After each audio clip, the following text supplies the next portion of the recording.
پاکستان کی جو اشرافیہ ہے، پہلی بات تو یہ ہے یہ اشرافیہ نہیں ہے، بلکہ اس سے بھی پہلی بات یہ ہے کہ ہر معاشرے میں اشرافیہ ہوتی ہے۔ جیسے ہر جسم کے اوپر ایک سر ہوتا ہے، اسی طرح ہر معاشرے میں ایلیٹ ہوتی ہے، اشرافیہ ہوتی ہے۔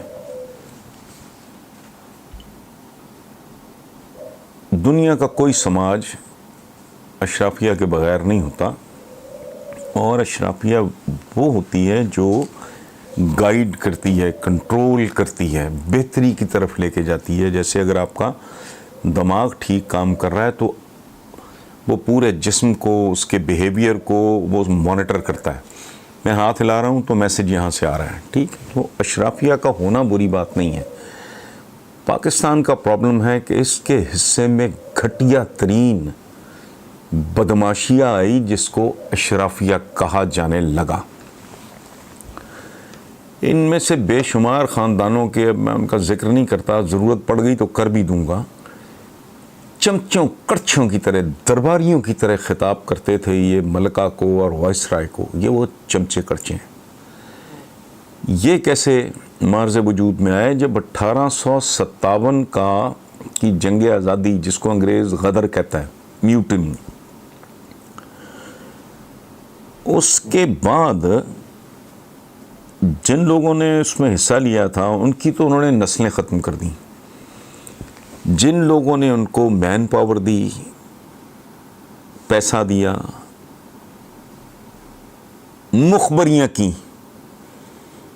ان لوگوں کو انگریزوں نے بہت بری طرح نوازا اور ان کو چودراہٹیں دیں، فن خانیاں دیں۔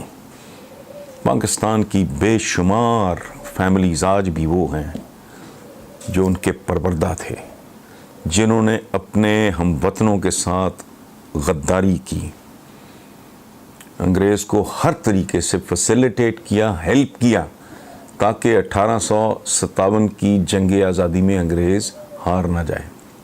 یہ وہ اشرافیہ۔ اچھا، اب پاکستان بنتا ہے، ہوتا کیا ہے؟ یہ بدماشیہ جو ہے یہ پاکستان کے عوام کے لیے تعلیم کو تقریباً حرام سمجھتی ہے۔ بے شمار جگہ یہ مثالیں ہیں کہ فلاں جاگیردار نے، فلاں زمیندار نے، اور فلانا امیر فلاں اور یہ اور وہ، انہوں نے اپنے علاقوں میں اسکول نہیں بننے دیے، یہ وہ۔ اچھا، انہوں نے تعلیم کو یہ سوچ کے عام نہیں ہونے دیا کہ اگر عوام پڑھ لکھ گئے تو ان میں اچھائی اور برائی کی، بدی اور نیکی کی، جائز اور ناجائز کی، صحیح اور غلط کی تمیز پیدا ہو جائے گی۔ چونکہ علم ہی حرام اور حلال کی، دراصل علم ہی ہے جو تمیز دیتا ہے۔ انہوں نے یہ سازش کی، آبادی نہ ہونے کے برابر تھی، وقت کے ساتھ ساتھ ملک پہنچ گیا 22 کروڑ پہ۔ اب یہ نیم پاگل ہو گئے ہیں، اب یہ لوگوں سے پڑھے لکھے رویوں کی امید کرتے ہیں، ان کے پاس علم ہے ہی نہیں۔ ان کے لیے یہ ملک ان کے لیے جہنم بننے جا رہا ہے، یاد رکھنا۔ غریب آدمی کی تو زندگی کوئی نہیں، ماڑے کی کم۔ اچھا، وہ کہہ رہا ہے مثلا اب اس ملک کی اشرافیہ کو مصیبت پڑی ہوئی ہے کہ یار درخت لگاؤ، درخت نہ کاٹو۔ پھر بندہ پوچھے تم بھونکتے رہو، تم نے تو مجھے یہ شعور دیا ہی نہیں کہ درخت ہوتا کیا ہے۔ میرے لیے تو درخت سوائے بالن کے، ایندھن کے علاوہ ہے ہی کچھ نہیں۔ اچھا، ایک بات ہو گئی۔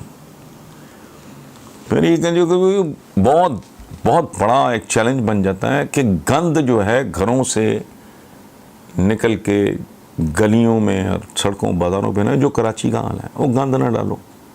مجھے تو پتہ ہی نہیں، میرے نزدیک گندگی وے آف لائف ہے، میرے نزدیک تو نارمل ہے۔ میں نے خود اس میں پرورش پائی ہے. میں نے اپنے ماں باپ کو کچے جھونپڑوں گندی غلیظ جگہوں پہ رہتے دیکھا ہے, مکھیوں مچھروں کے درمیان. تو میں تو, آپ سگنل دے رہے ہو, میں تو سننے کو تیار نہیں, میں تو تیار ہی نہیں ہوں, میں سمجھ نہیں سکتا آپ کا. میں اچھا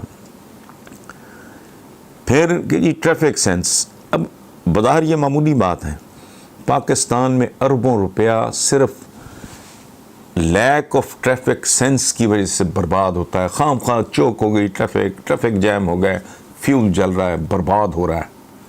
لیکن نہیں, اب کرتے ہیں. میں جب دیکھتا ہوں, میں اب کیا نام لینے, یار یہ کیسے جاہل عوام ہیں, یہ فلاں ہیں ٹمکاں ہیں, یہ ٹائر جلا کے پلیوشن پیدا کر رہے ہیں, فلانا پیدا کر رہے ہیں. بھائی ان کو تو پتہ ہی نہیں. تم نے تو ان کو تعلیم دیتے, وہ ذہنی طور پہ ڈیولپ ہوتے, ان کو اچھائی برائی کی, غلط صحیح کی, منفی مثبت کی کو تمیز ہوتی, ان کو نہیں پتہ. وہ اگر جاہلوں کی طرح ٹائر جلا رہے ہیں, اپنی بچوں کی زندگیاں مشکل کر رہے ہیں, یا سرکاری املاک کو آگ لگا رہے ہیں, یا کچھ کر رہے ہیں احتجاجوں کے دوران رہ گئے. اچھا اسی طرح پانی ہے, پاکستان کا اتنا بڑا کرائسس ہے. میں سو کالڈ گیٹڈ کمیونٹی ہے, بڑی پاش جگہ ہے, یہ ہے وہ ہے جہاں میں رہتا ہوں, یہاں کے جاہل ہیں, جانوروں کی طرح وہ ڈھو رہے ہیں گاڑیاں, 2-3 گاڑیاں دھو رہے ہیں, اس کے بعد پائپ اٹھا کے پھینک دیا, پانی ضائع ہو رہا ہے کسی جانور کو.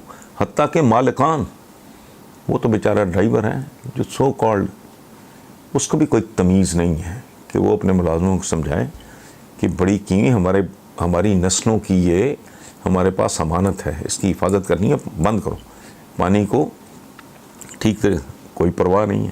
خوبصورت یہ سزائیں ملیں گی اس ملک کی بدماشیہ کو, ان باتوں کی سزائیں ملیں گی. اب آئیں آخری بات کی. بچپن سے میں بوڑھا ہو گیا سنتے ہوئے, I was a school going could, 5th 6th class سے میں سن رہا ہوں, کم بچے خوشحال گھرانہ, یہ نعرہ ہوتا تھا.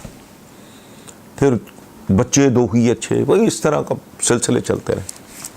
لیکن بچے پیدا کرنے کی مشینیں اپنا کام کیے جا رہی ہیں. وجہ کیا ہے؟ جہالت کی وجہ سے وہ جانتے ہی نہیں کہ اس میسج کا مطلب کیا ہے. اچھا چونکہ ان کو پتہ ہی کچھ نہیں, اس لیے وہ ایک خاص طرح کے لوگوں کی یہ فضول سی بات سن لیتے ہیں کہ جو بچہ پیدا ہوتا ہے, یہ ٹپیکل ایک گھٹیا درجے کی ایک دانش ہے. یہ فی زمانہ یہ نہیں کہ جو بچہ پیدا اس کا منہ ایک ہے, کمانے والے ہاتھ دو ہیں. بندہ پوچھے ہوئے کچھ شرم کرو, یہ 2 ہاتھ بچے کے 22 سال تک 24 سال تک انویسٹمنٹ مانگتے ہیں.